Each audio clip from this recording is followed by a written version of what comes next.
Ito pang ating Mother's Choice Prime AP Convertible Booster car seat. Good for, fit for 6 months old up to 8 years old. Ayan. Okay. So weight tag. Ito po yung tag niya. And then yung original box po niya. Okay. So wala po itong issue. Wala po siyang damage. Ang manufacturing date po niya is 2021. Up to 10 years po ang expiration ng ganitong car seat. So hanggang 2031 po siya.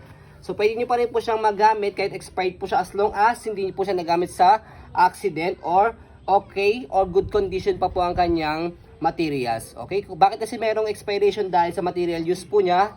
Siyempre sa katagalan pwede po siyang rumupok. And then pangalawa kapag nagamit po siya sa accident. Okay? So ito po yung details po niya one by one. So unahin natin yung kanyang headrest. Na-adjust po ito hanggang 5 position. Sa likod, itong kulay pula. Angat yun lang po yan. Ayan. Okay? So ayan. Kaya pwede siya up to 8 years old. And then, nasa semi-recline pa po siya for 6 months old. Same lang din, pag-press nyo po itong kulay pula and then i-bend po ninyo.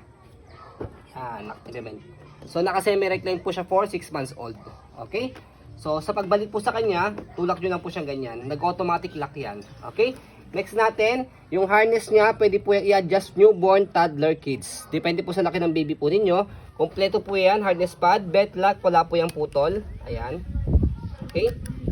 Bagong-bago, no? And then, may pad pa po siya dito for 6 months old.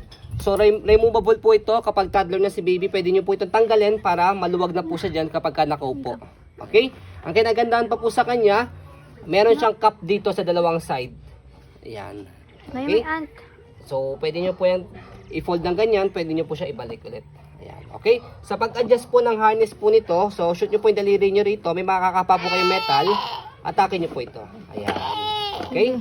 And then, kapag itatight po ninyo, hatake nyo lang po siya ganyan. Next natin, sa kanyang body frame sa left side. Ayan. So, manufacturing date, ayan, nandito po siya. Saka kung paano po siya install, para hindi po kayo mahirapan, meron siyang guide dito. Ayan, okay. Sa likod, ayan po.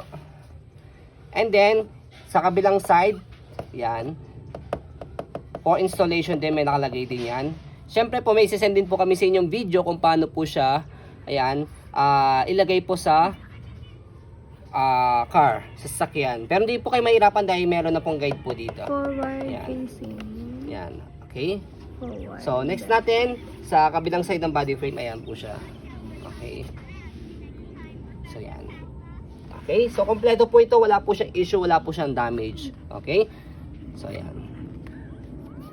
So ayan po, as you can see, very details po kami sa aming pong pag-video kasi ang aming shop policy, no refund, no exchange, what you see is what you get. So yun po, maraming salamat. Have a nice day and God bless po.